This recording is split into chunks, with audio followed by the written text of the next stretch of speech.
Hey,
what's up, Canada and beyond? Welcome back, boys and girls, grannies and gators, ladies and gentlemen. It is Friday, October 11th, and as always, every Friday, 29 Fridays in a row, we have our resident finance whisperer, precious metals whisperer in the house, Mr. Bryce Wade. Welcome back, Bryce. I don't know about you, but I am kind of skidding out the end of this week going, OMG, am I used up? But this is kind of the wind down of the week for me, and it's always an interesting conversation when you come on. And I'm sure we're going to make everybody run for a stiff one here pretty quickly. But to get things started for us, Bryce, let's take a little bit of a wander through what the gold and silver. Last week we spent a lot of time on this, and tonight I want everybody to know,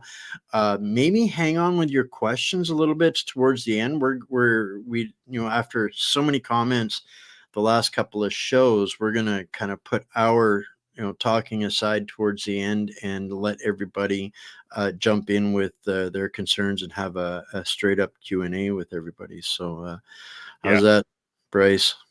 Yeah, exactly. So the last week and the last couple sessions, I didn't even get to talking to what I actually wanted to talk about, which is fine because everybody was actually bringing up some really good questions. So I wanted to do kind of a more of a deep dive into the questions that everybody has about what I do, the economy, war, really whatever you want.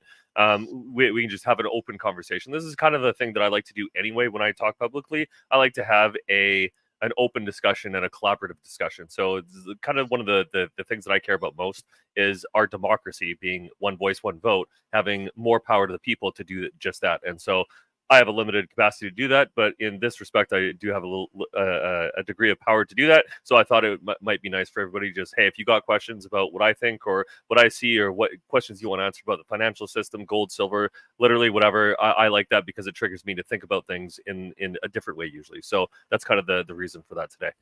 It's a great day to do this. It's a Thanksgiving weekend coming up for everybody. I want to put your minds at ease in any way, shape, or form or capacity that we can here today. And I did see some people have noticed I am taking a day off, guys. I am taking Monday off. I am promised myself that I am 100% unplugging from everything and everybody. No offense. There's still going to be a Substack on Monday, but there won't be a show on Monday because I have been cutting it way too close to the last little while, and I think I've earned a bit of a break. So you have, man. You're a hard worker, bro. If nobody's told you this week, you do a great job, Wayne. Let me be at least the first. Well, I've been almost doubling my show capacity the last week. Most of my shows have been 2.5 hours long, some as long as 4.5 hours over the last couple of weeks, because there's just so much of a I don't even know how to chaos world, psycho world, Ready Player One world, so much going on that you can't even begin to touch on stuff in just a couple of minutes most of the time. So I'm going to take a little bit of a maintenance day on Monday, and we will and this gives me, sorry to take away from your time here on this, Bryce, but I do have a show announcement for next week. Next Tuesday, we've got Jim McMurdy. If you don't know him, I do like poking the bear, especially when people are lying and covering it up. I want people to know the truth, and I'm tired of seeing people being abused over a lie. So Jim McMurdy is a former teacher in Kelowna, or Kamloops, I should say, and I think he taught there for 23 years until he was fired for not perpetuating the lie, and he's running for office now. So on Tuesday, we're going to hear what it's really like having to live in the midst of the Kamloops unified residential school grave drama that is just another excuse to divide our country, and it's time to put that to rest. So we're going to have Jim McMurdy on to have a probably contentious and disturbing discussion, but it's time to get people's feet planted back in reality again. So I'm looking forward to not the nature of the subject, but to having a good dialogue about it. So big announcement for Tuesday next week. That's something that is near and dear to me personally, having grown up in the middle of exactly that for most of my life. So I'm definitely a here, hold my beer, and this is why you and I get along so well, Bryce. Take it away from there. I've got my work done for the day or for the show. Yeah, and it's kind of little side note. I just find it a little bit ironic that you're like, "Hey, man, nice to relax and chill with Bryce," and then you're like, "Holy shit, bro, this is like a drink from a fire hose." A little bit of irony, just saying. That's the roller coaster. Yeah, that's what it's like riding the dragon's tail, right? If you guys are new here, I hope you guys find this entertaining and interesting enough to hit the subscribe button. And if you're not new here, you know what to do. Please give this a share and hit the like or the thumbs up, whatever it is, wherever you're at. We are still streaming on a few platforms, although Facebook did crack down on me again, removed 5 different posts, slammed me for sharing a Substack link, and told me nobody's going to see anything on Facebook anymore. So I think my days on Facebook are getting few. So thanks for doing that and helping us get the message out there. Surprised you're still on there at all, to be honest. But yeah, well, I wasn't for the longest time. I'm just briefly back, so every day is like dessert. So bring up my screen for a second, and we'll go through gold first, and then silver. Maybe I'll blow this up a little bit. Yeah, there we go. So what I'm showing you here, so this is the 5 hours. So I'm doing this to kind of show you the pullback. So this was the high that we hit, 2,700 in gold, right? And so we're pretty much almost a year to when we hit a year to the day almost when we hit the all-time low. I'll bring that up in a second to show you. But since October of last year, it bottomed out at 1,850, and it's now 2,700 basically. So we're $100 away from $1,000 gain, which is about a 40% gain in 1 year. For gold, that is very unusual for a variety of reasons. So what I want to show you guys here is this week. So this week, from the 7th to today, this is what we call buying the dip. So if you guys bought, right in here, this is the low point for right now. So we're probably going to see another incline next year. I'd be surprised if it dipped too much below this, because this seems to be the new bottom, 1,600. Because like every time we've gone up, and you can probably see this, if my thing does not get out of the way here, stupid thing. There we go. So right here, so there was we got up to 2,500, 2,550. It dipped down a bit, and it goes way up. There's a dip. Then it goes, there's always a pullback after the new high. And I think that's what we just hit this week. So I would imagine things are going to accelerate in the near future, not least of which because Israel is talking about first striking Iran and all of the other war that's happening and all the other crazy stuff that's happening. I think that there's a question that I have to throw in here. Maybe it'll trigger some other questions a little later on down the road. But we also covered last night, for example, Toronto Dominion getting a $3 billion fine for money laundering, and the banks, several of the other banks, I didn't look into them. I didn't really have the time. But when it comes to mortgages and housing and interest rates and all of that, is this going to have an immediate, is this what we're seeing happening day by day, week by week? And is this coming week going to be kind of interesting? Hillary did promise us some special events in October. Yeah, the October surprise is always here in some form or another. Maybe. I can't answer that one way or the other because who knows what's going on in the background. But I do know this is that CMHC is already bailing out the mortgage sector. So they're Right. we're already in bailout territory to prop up the economy. And so, I mean, beyond all the stuff that I've talked about, so the crash of the real estate, crash of the dollar, war, what else is happening? The interest rates, now the declining interest rates would trigger the SOM rule. So we're going to have another recession. And I just watched George Gammon put out a really great video that analyzed the parallels between 2007 it's actually really crazy. So the central bail-ins and bailouts are coming again, and it's like happen more sooner than later, more likely. Yeah, sooner rather than later for sure. But the interesting thing is they dropped, when they dropped the interest rate by 50 basis points, right? That was on September 18th. They did it on the exact same day, the exact same amount in 2007. Wow. Watch it repeat much? Exactly. That was my first thought. I'm like, oh, hey, we did this. It worked so well last time. Let's do it again. So who knows? But what it looks like is that they're gunning for. This is now my personal speculation, is that I think they're going to try and do what they did in 2007, but because of all the massive amounts of debt that we have, it'll be much worse and much faster. And so what the drop in the interest rates basically told everybody, yo, shit's on fire. But they're still saying everything's fine. The economics are strong, and we just got all these jobs happening. Even though I don't want to get into to that part of it today, but like there's so much nonsense, and like the thing that I'm really waiting for to tell everybody that like, hey, the recession is here now, is when they start talking about it in the mainstream media. They're like, oh my god, everything's on fire, because that's when all the normies notice. That's when I show gold and silver, that's when it's going to skyrocket, because that's when everybody's like, sell everything and save my net wealth, right? Because that's what I'm waiting for the real trigger for the explosion in gold prices and silver prices, because that's what I think will trigger it. So let's look at silver for a second. Silver. So same deal. So there's always, whenever there's a new high, there's always a pullback. So you see a high here, pullback, and then it skyrockets, right? New high, pullback, skyrockets, right? So we're on.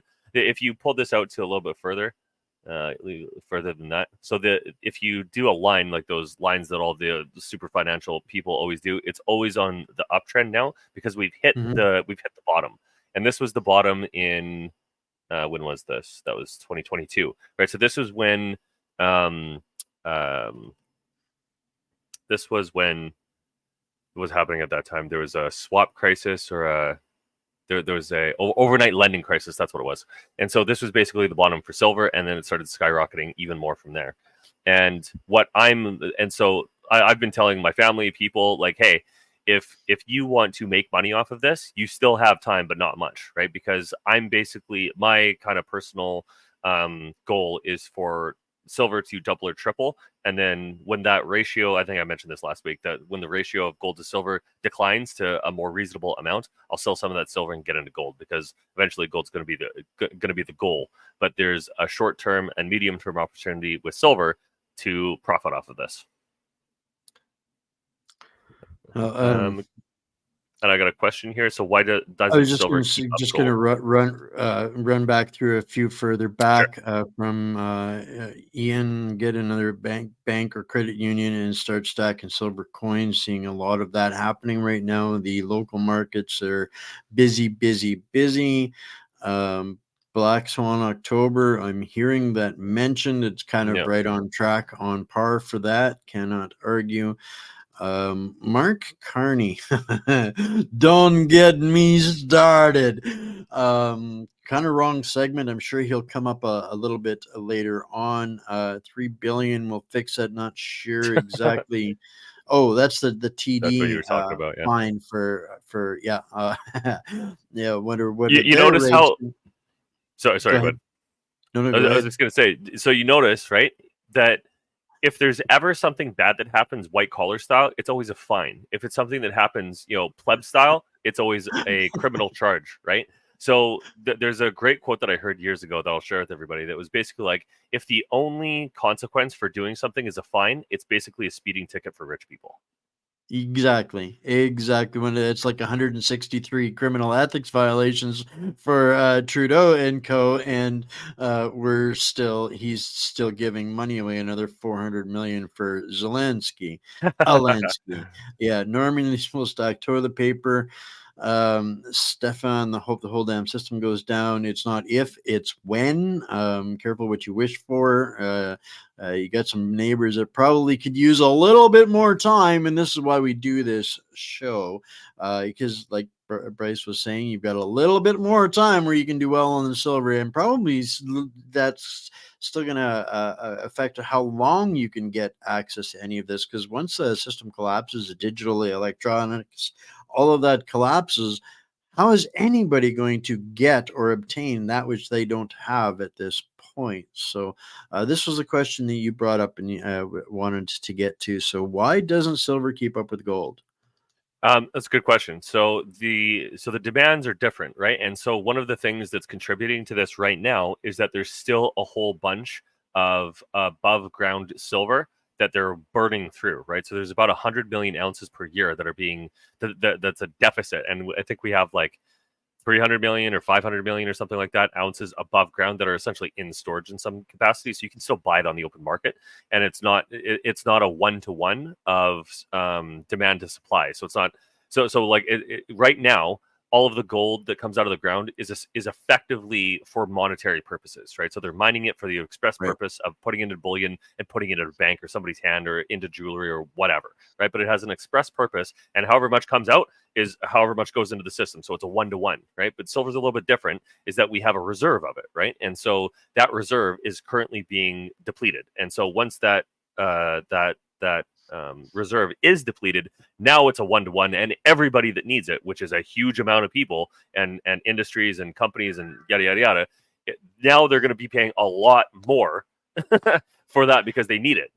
And I can't remember who it was. I think it's Peter Zine, which I disagree with quite a bit, but he does make some good points sometimes. And he basically said that the way that oil works is if you have a 90%, if you have 90% of what you need, that's at whatever the price, great, you'll pay whatever that price is, right? But if you're missing that 10%, you'll pay whatever you need to get it, because if you don't get it, you die, or it stops running, or your society collapses or whatever, right? So that excess that you don't have, that you have to pay extra for, that could be whatever it is, and you'll pay that. And so we're seeing something similar, or we will see something similar in silver, is because if a Tesla can't be manufactured, or some military part or whatever can't. I was just going to expand on that exactly. As the price of gold gets higher and higher and higher, the tech and in manufacturing industry finds ways to use silver instead of gold in what they're developing and building in tech, and that is where some of that's going to slingshot, I guess, silver back up, when it gets to that point. Don's comment here, this is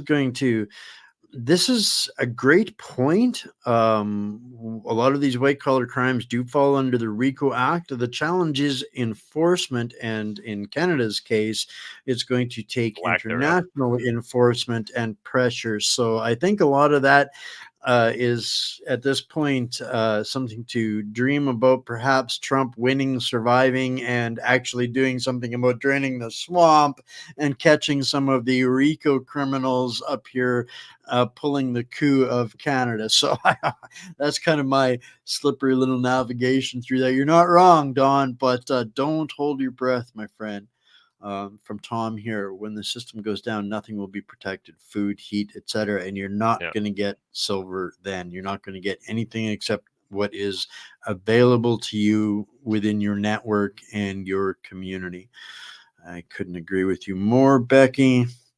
How do I buy silver? That's a question. This is going to take Bryce a minute or two, because there's all kinds of ways. I'll just leave that up to you. You're that's why you're here. That is why I'm here. And so, for anybody that doesn't know, if somebody's new that's joining us, there's kind of three ways that you can do it, just in general. You don't necessarily have to do it with us, New World Precious Metals, but obviously we hope that you do because it helps out Wayne.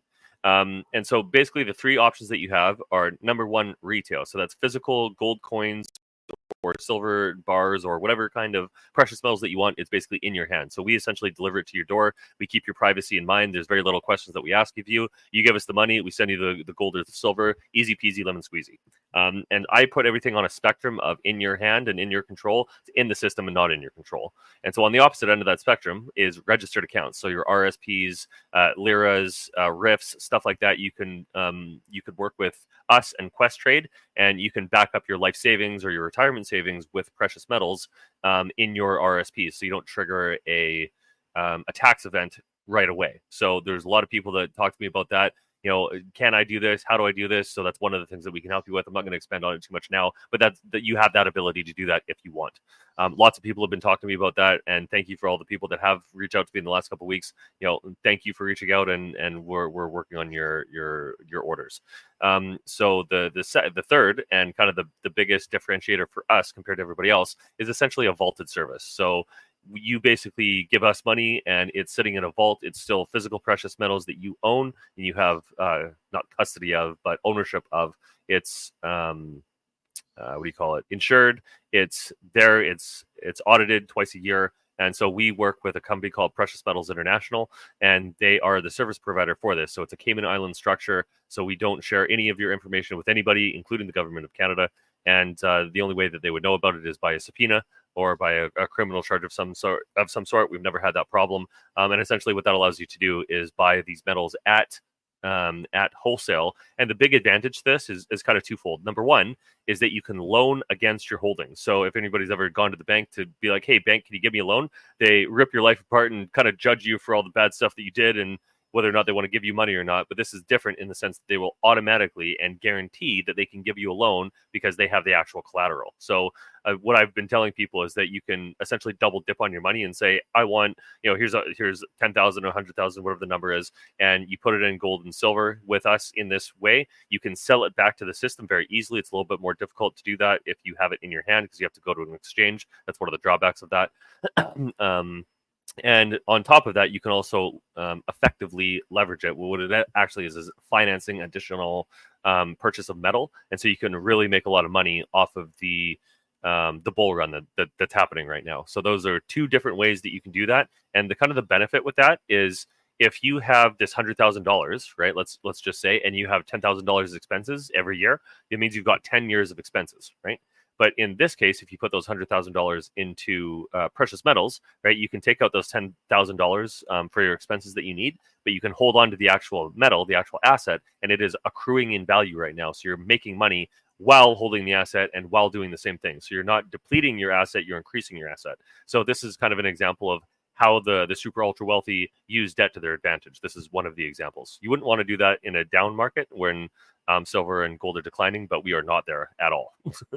And this is one of those, simpler answers for one of the questions that's coming up here, and I can kind of catch it here now. Is it's you guys are different from the banks in that you actually use physical material. It's not tokenized. It's not a digital representation of. People can go and access whether it's 5 pounds or 50 pounds. You can go and get it when you want it, basically. So that's kind of one of the significant differences in being private. The banks can't bail in and take if you say have a bunch of money in gold at the bank and you think it's in a safety deposit box and you can go and get it out. Well, no, that's not the way it works at the banks. And if the banks decide, the government decides that they want it, they're going to have it. So those are some of the, to me, in simple form, some of the big differences. I want to get through a couple of these other questions here before they stack up too far. This is great. When the shit hits fan, food will be currency as much as gold and silver. Yes. That is true, 100%. Yep. And this is one of the things we talk about here often. Get Yep. those kinds of things in order first, then Yeah. consider perhaps some precious metals. With New World Precious Metals, your company, it's a $5,000 start, but there's lots of ways to get your gold and silver. And we encourage people to do what you can with what you got wherever you're at. And so that's whether it's gold, silver, bold.ca, they're great for small. You want to get just a couple of silver coins at a time, go to gold, silver, bold.ca. If you have a Costco membership, go there. If you're careful and savvy at Costco, I was just watching a video on this the other day, because by the time it hits the shelves and gets a price tag on it, if you're watching it day by day by day, you could actually sometimes score some under spot. Not that I encourage anybody to go with Costco, but there's just lots of ways that you can get gold and silver. So There was one from. Can I bring up Carol one? Sobey, how much of the gold trade is just paper, not physical? The Great question. gold trade itself, great question. Great, really good question. So, how do I show this? Let me bring up GLD. One sec. GLD. I see another question here that I think I can answer. About the commercial, about little break apart. There it is. Remoulade shows a gold card being able to break it apart for smaller transactions. Those are called Yeah. fractionals, and you can get those from places like goldsilverbold.ca and sometimes even at Costco. So that's exactly what they're designed for, is small exchange currency. So sorry to interrupt. Yeah. That's okay. So let me explain this, and then I'll come back to the other couple questions that I saw. So this is essentially an ETF. So this is a silver ETF, and there's a similar one called GLD for gold. And so effectively, what this is a representation and a continuous contract. So I'm very much simplifying this. It's a little bit more advanced than this, but I'm just going to give you kind of the summary. So effectively what happens is that they have a bunch of gold. Let's call it 1,000 ounces of gold, just for some simplicity. And they put that in the COMEX, which is the commodity exchange in the US. That's the main exchange for, I think they keep it in the COMEX. It might be somewhere else. But anyway, they have these ounces that are put into this. Effectively, it's a fund, right? So an electronically traded fund is what ETFs are.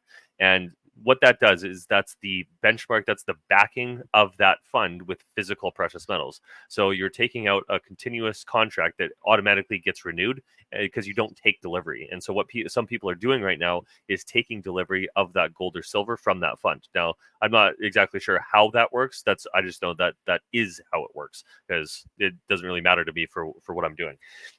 So the important thing to keep in mind about this is that for every ounce that is in that fund that is backing up that fund, 400 ounces are sold into that fund. So this is one of the ways, and somebody else was mentioning about the manipulation of gold and silver. This is one of the ways that they do it, because effectively what you can do is you can have company one say, I'm going to sell a bunch of these contracts, and have another company buy those contracts when it's the same company owned. It's owned by the same company. So effectively no money trades hands. So they just line up the thing and it goes across, and then it's effectively the same. But they're effectively putting downward pressure, or upward pressure if they really wanted to, but they want downward pressure on that ETF, which is one of the benchmarks that they use. So the actual price of silver and gold has been suppressed for a long time, but there's so much money going into it right now for obvious reasons that they can't hide it forever, and eventually they're not going to be able to stop it at all. And one of the reasons for this is they want to buy as much as they can for as low a price as they can, because they're preparing for this, right? Same with China, is that they have the SCO, which is the Shanghai Commodity Organization. I can't remember the acronym. It's Shanghai something or other, and they're effectively buying gold and silver at a premium. So effectively, what's happening is people in the West are being like, well, if I buy it over here and I sell over there, I make a spread. We call it arbitrage. And what an arbitrage is you're making a portion of you're making the difference, or the delta between the two numbers. And so there's lots of traders that are just buying stuff in the West, selling it in the East, and pocketing the difference. But that means that all of those precious metals are going to China and staying there. So they're essentially paying a premium. They're using capitalism against itself. Hey, you greedy assholes, Sell over here, bro. I want to address this one here, just from my thoughts on it. When shit hits the fan, how do we use these metals? Well, Another good here's the question. thing about it: gold and silver have been currencies for 5,000 years. Our monopoly money is going to be worth exactly that. But whether it's today's monopoly money or tomorrow's monopoly money, whoever's got it is going to be willing to part with it for your precious metals that you might have. This one, I'm sure I can answer it. Maybe you want to expand on it. I'm sure New World Precious Metals deals with every bank, Bryce, or is S- there something that you guys are going to be changing soon? no, so what he's referring to is where the company has their bank account. So TD, for better or for worse, is one of the biggest banks in Canada, and New World Precious Metals, their bank account is at TD. So this is so like I might be telling you, and I believe personally that the system is broken, and I don't like the banks or the government for a variety of reasons, blah blah blah. But at the end of the day, this is still the system we live in, and you have to have a connection to it in some way, shape, or form. And the one that they chose is one of the biggest in Canada, which is TD Bank. So take that for what it's worth. That's what it is. The cost of functioning in this corrupt system at the moment. How long does it take Yeah. between payment and delivery? Great question. Yeah, it's usually about 5 days. So it depends. So how it typically works. So let's just use the retail as an example, right? So you come to me and say, "Hey, I've got $5,000. I want to buy some gold and silver." Sounds good. What do you want? This is how the process works. You tell me what you want. I give you a quote. You agree to the quote. Then you have basically 2 days to send us the money because that's about how long the quote stays active or relevant. It's actually 1 day, but we usually give Prices change, so yeah, prices that's fair. change exactly. So that's usually good for 1 to 2 days. Typically, it's 1 day, but I usually give people an extra day because for whatever reason couldn't get to the bank or whatever. You send us the money and we send it out. It gets you get an email with a tracking number essentially, and it gets sent out. It's shipped within a day or two of that, and then it's delivered usually within 2 days. So the whole process usually takes about 4 to 5 days. 7 if it's like on near the end of the week and it comes on Monday. Thanks for that, Mountain Man. Yours took 5 days. Yeah. Awesome, great testimonial. I wanted to touch on this. These prices have been manipulated in all of these things since the beginning of perpetuity. So long as there's, for every fiat currency and Ponzi scheme that they've imagined along the way. But one of the things, whether we like it or not, that we have to, are best prepared for is, when we talk about things like BRICS and these alternative currencies and countries that are dumping the US dollar, they are moving to these exact same commodities backed currencies. So whether it's our greenbacks or American greenbacks or whatever the next currency down the road is going to be, there's at least you're never going to go in the hole on the materials outside of the monopoly money that you use to get a hold of it. So Yep. that's just my thought on that. Yeah, not rather not go through a bank. I prefer to not go through banks as well. Yeah, Um, so on that, so I've been asked multiple times, can I do cash? You can, but you still have to put it in our bank account because that's the only way we can receive it. So can you buy it for cash from me? No. so yeah. So I guess that answers that. Um, As long as you can put it into the bank and you're okay with that, you can. So that's still kind of arm's length. Would take very little information from you. They wouldn't know that the transaction was from you, but you still have to put it into a bank so that it's in our records. Great question here, Iris. That is, high quality material, but you're paying for the commemorative value of it. Yeah, You still, when you go to cash it in, it's going to be no different. worth no more than the Britannia that I bought for $30 from Gold Silver Bowls. So that's why I don't encourage people to buy those ceremonial sets or post office sets if they're actually, looking at, if they like it and it's a pretty shiny thing and you got to have it, fill your boots. But it's not worth the money, and even that's the same as these little coins here that I've got. They retail for $15, but that's about $5, $4 worth of silver there, right? So that's the Yeah. difference between those kinds of sets. So yeah. Let me bring up this one. So David Doyle at 733, because he's asked this twice, so I want to cover this. So, what are the vault charges, and can I explain them? Yes. So the way that the charges work for the wholesale program, which is what I was talking about, which is the vault, there's only three charges that you pay. There's a fee for the purchase, a fee for the storage, and a fee for the sale. So you can effectively think of it like this. So we charge between 5 and 7%. The retail is usually about 10% for gold, maybe as low as 8% sometimes. So we charge a flat fee of between 5 and 7%, depending on how much you purchase, for the purchase. And then there is 1.4% per year that is charged against your account. So it doesn't affect your cash flow. You don't have to put money into it. It just affects your account and is and it's charged. So it's charged to your account. And then there's a fee for the sale of the metal, which is another reason why this is a cash flow advantage structure, in the sense that you can loan money. You can take a loan out against the metal and take the money out without selling the asset. And we've seen that precious metals has gone up by about 7%, roughly 7 to 9% per year since the beginning of the century. So for the last 25 years, it's done about 8% per year, which is really good. So if your asset is rising by 7-8% a year for literally doing nothing and it's safe, that's a pretty good better than my RRSPs did for me. That's better than my RRSPs did for me in 10 years. So that's kind of the idea behind it, right? So can you e-transfer? Yes. You can, if it's a small amount. We prefer that you don't. So anything above basically $10,000, we pretty much will say just send us a wire, because it's easier. It makes our accounting on the back end just really annoying to do. So we prefer that you don't, although you do have the ability, yes. Do you buy gold? Carol does her research. These are some great questions, Carol. Wow. I can't answer this. So yes, to some degree. So there's two providers. Essentially, there's two main providers that we have, although we have a couple other providers as well. So the answer is effectively yes, but when we're talking about PMI, the answer is no, in the sense that it is a Cayman Islands domiciled company. So we're not technically buying it from Canada, although the gold is in Canada. So in that sense, it's a yes. So it really depends on what type of purchase you're talking about, but effectively yes. Here's the next one for you, Bryce.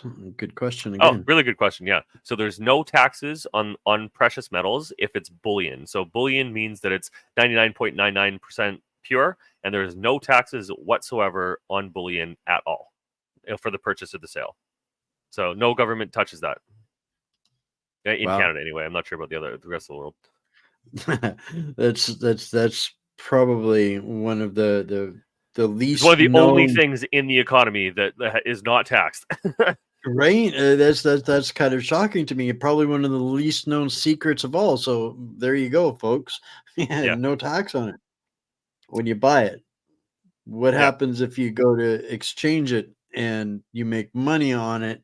So that's the caveat, right? So if it's in a registered account, you will. So if you purchase there's still fees for the purchase and the sale, and if you pull it out, there's taxes on that.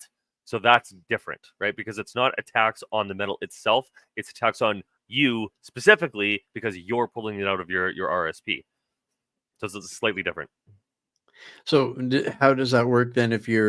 So that's dealing with RRSPs and obviously then bank vaulted, whatever your investment in the metals are. But when it's with you guys, obviously, I guess you're not taking out cash when you.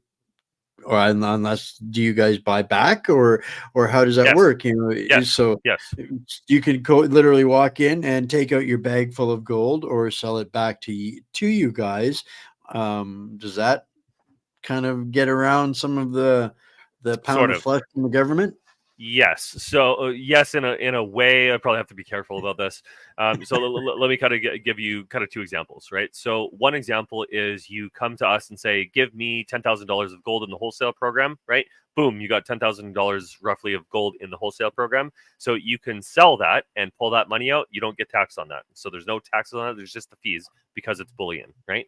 In a similar way, if you have a whole bunch of coins, if you go and take that to an exchange, it might be difficult and they might ask you a whole bunch of questions. There's a little bit of a process to getting back into fiat.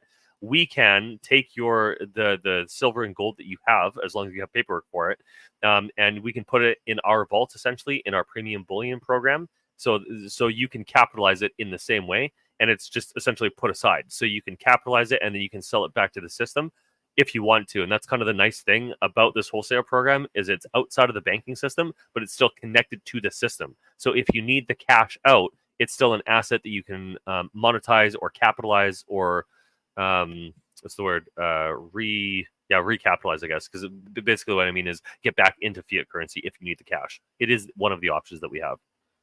Right. Can you transfer a TFSA to silver or gold? Another good question. So TFSAs are registered accounts. Pardon me. But they're unique in the sense that you're not punished for pulling out money from them.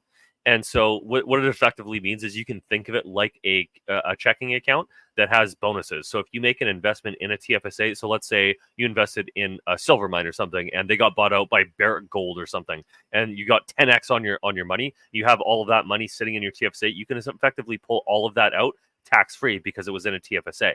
Now, typically, when I talk about registered accounts, that includes TFSAs, but it doesn't make sense to use money in a TFSA in the Questrade platform, because you're charged extra for doing the exact same thing as you would be in the wholesale program. So I think of TFSAs effectively like cash, because you can pull them out. And if you were going to use the money in a TFSA, I would recommend that you get either the physical precious metal or the wholesale account, because you're just going to pay extra for it in the registered account, and there's no reason to, effectively. Well, if you're here's another one from Tom. Better in your hand than any bank account. Yes. If you've got gold or silver in your bank accounts or your banks, it's definitely going to be way better in your hand. Yes, and he made another good point Can at you take 440. Go back to his last one for a sec, because I want to talk on that for a sec. So this is a really important thing for everybody to understand. Government, what the hell's the name of it? The CDIC, I think. Yeah, Canadian Yep. Deposit Insurance Corporation. They only insure every account up to $100,000. So anything that's in any account above $100,000, is not insured in any way, shape, or form. And let's assume for a second that you did get paid out on that insurance. I personally don't think you would, but let's just say that you did. That means that anything that's above $100,000 is at risk if that institution goes bust. And so, in the way that I explain the gold and silver wholesale program is, think of it like a bank account, because it's not a bank account. It's like a bank account, but it holds gold and silver that you can pull money out of. That's the differentiator, right? So if you don't trust the banks, if you don't trust anybody, but you still want to have access to this capital, this is one of the safest things that you can do and still hold on to the liquidity of your asset, right? Because the only thing that's more liquid than this is cash itself. is fiat Right. currency itself. Well, and here's something for folks to consider. You guys and what you do in your job, and this is one of the reasons why you are structured the way you are, is specifically knowing and understanding the peril and risk that people are at right now. And you guys know that if the banks actually collapse, what the damage is going to be on that, and that is probably going to collapse your company at the same time, and you know this, but at the end of the day, if and when that should ever actually happen, you will have gotten as much tangible material into as many people's pockets as possible, in order to move forward. And I'm sure you guys will adapt to whatever system comes next. But at that point in time, that's where people might want to think about, we've passed the point of no return on the national debt. So if you've got, I don't know, if you, like you said, if you get paid out even for the insurance claim, anything over $100,000, I don't think Trudeau and the talking tater tot are going to let you get anything back on that. So Yeah, taxes lost taking it, RSPs won't seem like much to pay when SHTF and this is so cannot argue. yeah, and so this actually perfectly speaks to a question that I talk to almost every single person that I talk to that's interested in RSPs. I have this discussion with them. So there's basically two things that you need to consider when. So if anybody here has RSPs, these are this is one, you can go and talk to your institution, wherever they are, ask them about gold and silver. If they say it's a bad investment, get your money out of there because they don't know what the hell they're talking about, especially right now. Two is that when it comes to the tax implications of an RSP, this is the two things that you need to consider: how much money you're willing to give up to the government, and B, how much do you think the system is going to be around to be there when you need that money, right? So those are the two things you're going to consider. And when it comes to the taxes, what an RRSP is it effectively deferred taxes. I lower my tax burden now when I'm making more money. I put this money aside, and the government's going to take their pound of flesh at the end of my life when I'm making less money, and I'm pulling this out for my retirement. But at some point, that money is going to be paid. It's now, it's tomorrow, it's yesterday, whatever it was. They're taking that money no matter what. So the question for you, if you're considering doing this, is do I want to wait or do I want to get it out now? And that, I'm not going to tell you what to do, but that threshold, wherever it is what you have to determine is the right amount of risk for you. If you believe that the system is going to be there for when you need it, when you're 65, 70, whatever the number is, great. Keep it in there. You don't get taxed on it. You can protect it. It'll accrue value. If it's in precious metals, you can still do that. You can still make investments with it. Lots of people have talked to me about doing that. So they only put 20, 30, 40% of their total into precious metals, and then they invest the rest of it. You can do that. That's totally up to you, right? But my recommendation on this is that if you don't trust the system and you don't trust anybody running the system, what's better, to be first out or last out? It's very simple. You should be first out, because you don't. Anybody that's last out ain't gonna get shit. Right. So this one, I don't know anything about TFSAs. I don't know if there is a max. There's a max. Maybe you want to touch on that. Yeah. So there's a maximum. What's the word? Not disbursement, investment. I can't remember the word. There's a word that they use for putting money into the TFSA. I can't remember what it is. I'm sure somebody will tell me in the chat. But effectively, there's a maximum amount that started the year that they implemented a TFSA. That was in Harper years. I think it's like $10,000 a year, $5,000 a year or something. And so it's slowly been creeping up the maximum that you can put in. And so that maximum, I think now, is like $70,000 or something. So you could effectively take $70,000 of your net worth, put it in a TFSA, tax-free, no restrictions, and then use that as an investment into other areas of the market, or put it into the markets of some different type of whatever you want to invest in. And you can do that at any time. So what he's what was that? I can't remember who asked the question. So sorry. But whoever said that. So what they're effectively talking about is if you go over that amount, there's punishments for that. There's consequences for that, well, of which I'm not sure what they are. So that's any institution, not any account, isn't it? Yeah, that when the government says they want the money, I think that's institution wide, industry wide.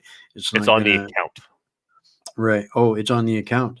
Yeah. Right? So every account is independent of every other. So you could so let's say you had $1 million and you put $100,000 in 10 accounts. They're all insured up to $100,000. It's not on your person. It's not the institution. It's on the account.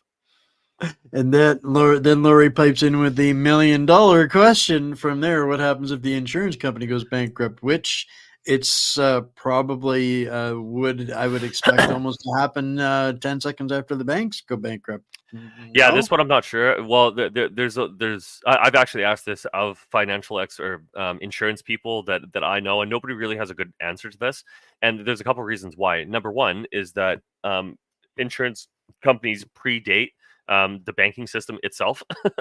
So I don't know actually how it would affect it, but I can't imagine, if you just do the math, that if all of these people that needed all of this money needed it all at the same time, they don't have this money. It's not like they're sitting on $7 trillion to pay everybody out. So where does this money come from? And this is kind of my ultimate question about the financial system, is if we're all insured for $100 and we all go bust at the same time, we've all had this insurance that we've been paying into. Does this one entity have all of this money that they're going to pay out? Did they take out insurance on themselves in case this happened? Like it's just an absurdity when you actually think about the math of it. And so we're essentially, how do I put this? This car is driving. Nobody's driving it. And we're all just along for the ride and hope it doesn't fly off a cliff, which we're now flying off a cliff. This is kind of how I think about it now. So the question to me is either, how are you going to stop the car? or how are you going to get out of the car? Right. Credit union insures 100% of all deposits. I think I would I don't ask know if that's them accurate. about that. I don't think I so. was just going to say I'll look that's into that. yeah. Sorry, Carly. Such a great comment. I have to show it again. How much do you trust a government insurance policy? Yeah, no, not so much. Insurance claim to be on 100,000, but they just might take it all. Don't trust them on any level. That's the sound of wisdom there. Yeah. Um, I want to pull up a question from kind of the beginning, and it was from him, Stephen, which is, Bryce, what is another alternative other than investing in gold and silver? Good question. Sorry it took so long to get to it. But the big thing, so I talked to Andy Scheckman when I was at BRIC at the beginning of the year, and somebody asked this basically identical question.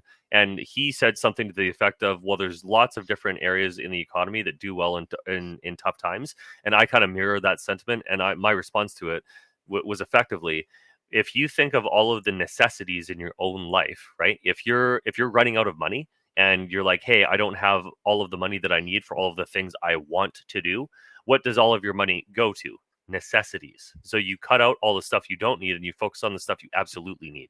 That's food, water, shelter, the basics of life, right? Like people in, third world countries, they're not buying, crazy Bugattis and stuff because they don't have the freaking money. What are they buying all the time? Food to keep their family alive, diapers to keep their kids happy, toys for whatever, So the stuff that we get overseas and the stuff that you need to survive on a daily basis, that if we go to war, when we go to war with China, whatever, that stuff won't be coming here. So there's probably going to be companies in the West that do those things. Those companies will probably do really well. And to the 2020 shutdown of the economy really showed everybody that when major things happen and change, some companies do really well and some do really badly, right? And so if you're going to look around the economy and say, what's going to do really well when things go crazy and go really badly? Well, those are potential investment opportunities. Gold and silver mines, those are going to be good investments if you can find some good ones. I'd highly recommend. There's lots of money to be made in mining. It's just a very long-term process. So it can take a while for you to make any money on it, but you can make a lot of money on it. That's kind of the trade-off. And the ultimate thing is somebody else said earlier today is that food is the number one thing that everybody is going to care about. You have to understand that probably about 80 to 90% of people only have enough food in their house for a week, if that, because they go to the store every couple of days and they re-up and they get everything. Yep. Well, what if Yep. you can't go to the store for 2 weeks? Well, anybody that has food is going to make a lot of money. Yeah. The folks in the Appalachia Mountains are understanding what happens when you go to try and plug your electric car in or get money out of the bank account or take the $750 that they gave you. But now I got a question here. I'm going to pull up from Brenda. This is one of the most common questions that I have gotten over the last 3-4 years, and why I asked Bryce to do this show with me on a regular basis, because I feel you every bit of what you're writing here, Brenda. So this is why we're here, Bryce. Yeah. It- So this specifically, one of the things that they're going to try and do, and they're already trying to do this, is increase the expenses on your house, because Christia Freeland is, as much as I hate her, and this is one of the many reasons, is that she is actually trying to get people out of their house. Like Trudeau even said, like, seniors got too much house for too old a person. What an yeah, unbelievable insult. Like, anybody that votes for these bunch of idiots is just beyond stupid, in my opinion now. Because how can you vote for somebody that's literally telling you they're going to steal your money, destroy your house, and take all your shit? Like, it's insane to me. But what they're trying to do is increase the expenses of your basic necessities, 60, 70, taxes. 80% tax hikes in places right now. Yeah, oh, it's crazy, and this is my point. And so one of the ways that you can offset this, so somebody asked me something similar, is that, hey, I need to pay off my house completely. How can I do it? Well, gold and silver are one of the things that are going to skyrocket in value. So if you get in now and you put in, 20, 40, 50, $100,000, whatever, and you finance additional metal, there's a good chance that you can double or triple or even more your net wealth through this bull run. This is what happened. It has happened multiple times in even recent history, and I think it's going to happen again very soon. So this is one of the ways that you can leverage the money that you do have, still have the access to the liquidity that you need in case you need it, and have the ability to make a significant amount of money. So if you want to make money on this bull run, click on the link below this video and have a talk with me, and I'll show you how. but this is one of the things that I listen for when people are asking me about what do I do. Do you want to save what you have and be extremely secure and safe, or do you want to make money on this bull run, or do you want to make money in your net wealth? These are the two things that I listen for, and what I just shared is one of the ways that you can do that to increase your net wealth with this opportunity. All right. What about money, invested money not in a bank? Sorry, say again. I missed that. What's that? So I missed the question. Say again. What about invested money not in a bank? So, can you expand on what you mean, Simone? I'm not sure exactly what you mean, because you're thinking stock markets, and that goes those guys are the first guys to cut and run. Oh, yeah. Come apart. Well, I mean, if you want to make a lot of money, you could short everything. You got to have some serious capital and be able risk tolerance to do that. But you got to understand. So when I talked about the GFC earlier, so the global financial crisis in 2007, I looked at George Gavin's video today, and I didn't even realize this. But the Dow Jones Industrial Average at that time was $13,000. Okay, it's at 42,000 right now. So it's literally tripled in value over the last 15 odd years or whatever it is. What was that? 15, 18 years? What's math here? 17, so 18 years. That's crazy. Or 17 years. So you can write it all the way down if you want to, but there's a risk to that too, is that the markets might be so obliterated that that you might not be able to get it out. That's kind of the risk. Oh, so money in investments. Yeah. So I want to touch on this one for sure. Yeah, that's why Bryce loves to harp on this one too. Yeah. Get your food shit or in order first. But when the monopoly money is worth nothing, silver or gold might still buy you that can of tuna. But if you haven't got that can of tuna, you're right. It's gonna be tough. Right? Yeah, and Absolutely. He actually did another one at 7:55. Dry foods, rice, beans, dehydrated vegetables, cooking oils is a necessity. Soap, first aid, small fuel supply, propane, etc. Exactly. So these are the hard assets, and so think of gold and silver as an addendum or a not a luxury per se, but an interchange. It's supposed to be a mechanism of exchange for the stuff that you don't have, right? So I tell everybody every time that I speak publicly, go get the hard assets now while they're cheap, because the system is still running. You can still get it at a fairly, even though it's doubled in price over the last couple of years, it's still a reasonable price, right? If you can't get any of this stuff, how much is that stuff going to cost?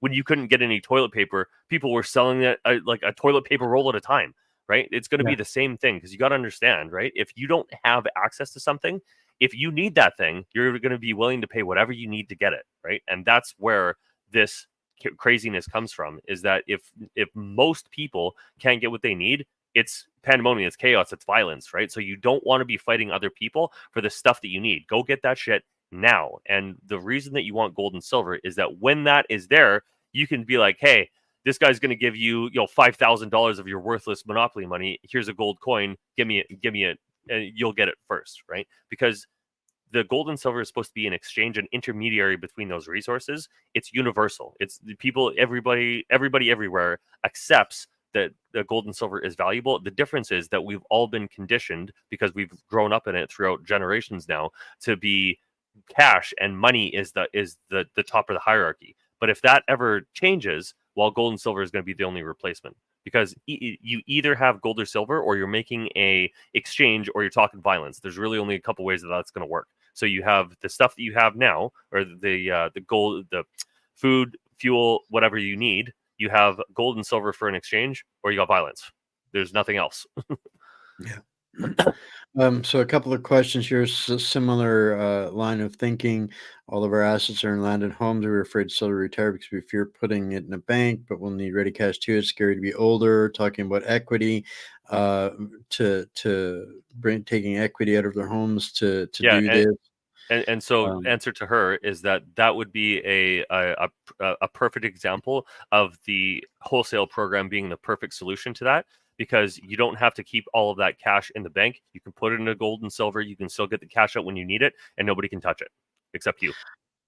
And this one here is incredibly poignant right now, given C293 and some of the other things coming down the pipe. it's kind of in the same vein of them hiking property taxes 70-80% in places. They want your properties, and so if you can't sell them, and if you sell them for monopoly money, or at some point, I just have this really sinking feeling in my stomach for people that are heavily invested in Yeah, different things like that. yeah. Lynette Zhang actually is predicting that you'll be able to buy a house with a gold coin at some point because it'll be worth so much, and property values will crash. Because you got to understand too, if the government says, "Hey, yo, those 10 acres that you got over there, you owe us $100,000 on of taxes on that stuff now," and the only way that you'll be able to do that is to sell one of those acres or something so that you can raise that capital to pay those taxes. And so that's how they're slowly chipping away at what we own, because like you got to pay those taxes. And so one of the ways that the governments around the world are trying to front load, prepare for the changes to get, hey, I've got my gold here that's going to go up in value. I can pay off all of my national debt. You can do the same thing personally. You can do the same thing corporate. So if you have a corporation, you can do the same thing. You can have gold and silver on your corporate balance sheet as well. But what I'm getting at, and the reason I'm saying this, is that if you're banking on the, or not banking, if you're certain of the idea that our taxes and our payments are going to go up, gold and silver can potentially, when the prices rise to what we think they will, you can potentially pay off all of your debt with that rise. So you get it cheap now, it increases in value, and you pay it off and say, government, get bent, and here's your bullshit, get out of here. Yeah. And this is the last one here. We've actually caught up right on time here too. You will own nothing and be happy. Crown Land Leases. Another one. Yeah. You can get something out of them now that can get you something that might be useful down the road. And I'm not telling anybody what to do. At the end of the day, everybody's got to make their own decisions. But just trying to keep people informed that however many options or possibilities might be out there. Thank you, Bryce, again for answering such a wide range of questions again, and by next week, I hope everybody, by this time, same time next week, same place, I hope everybody is, we found world peace, and Thanksgiving is being Yeah, right. celebrated, and everybody's got a turkey hangover still, and all of that. So at the end of the day, that's what this is all about, is trying to get you guys, access to information. And if you want to set up an appointment with Bryce, it's actually pretty easy to do. I'll actually even pull that up. Wow. Yeah, there's been a bunch of people that have reached out in the last couple of weeks, so thank you for that. And if I didn't answer any of your questions, you can feel free to reach out to me on Facebook or Twitter, or you can just book a call with me, and I'll hop on a call with you, because I get all of the leads that come from Wayne. Yeah, you can find whatsupcanada.org. That link is everywhere, and right here on the top of the page is a link that take you to New World Precious Metals, and there you can schedule a call and a meeting, and Bryce can answer your questions even further. And yeah, I hope in Bryce's contact info is in the chat thread here. Excuse me. You can get a hold of him on X there, or get a hold of him through the site if you want to talk metals with him. That way we can keep track of things and where the people here he's talking to are coming from. So on that note, Bryce, I hope you have a fantastic Thanksgiving weekend, and whether you celebrate or not, I hope your pants shrink on you over the weekend before we see you Oh, they next will. week. I'm almost maxed out, so I can't get too fat anymore. I'm otherwise I got to buy bigger pants, and that's a no-no. All right, awesome stuff. We'll see you next week.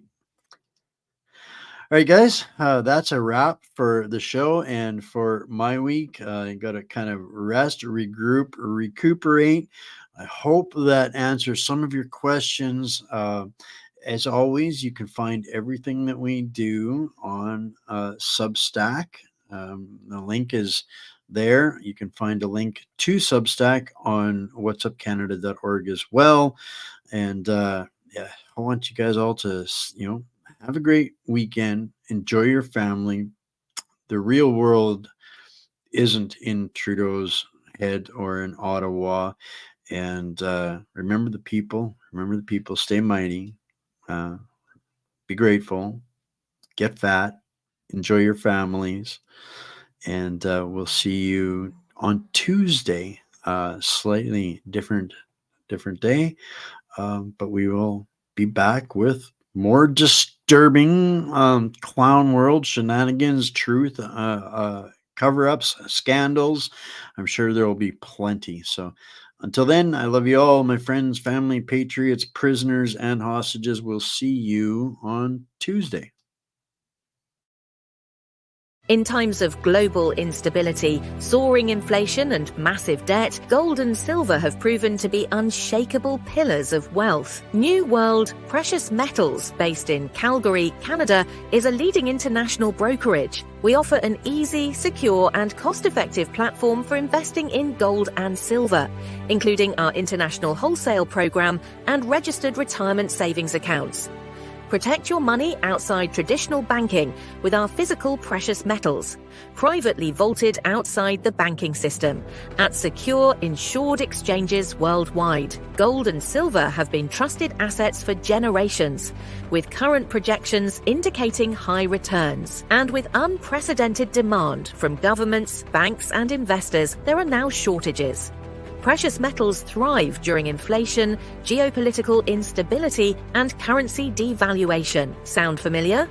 Now is the time to invest in gold and silver, whether in your international investment account or by transferring registered retirement savings accounts. Experience the security of physical precious metals, combining the safety of physical assets with the flexibility of being like your own bank, offering instant liquidity and a financed line of credit. With precious metals on the rise, don't miss this generational opportunity to protect your wealth. At New World Precious Metals, we ensure your wealth meets its potential. Contact us today and our personal brokers will guide you every step of the way.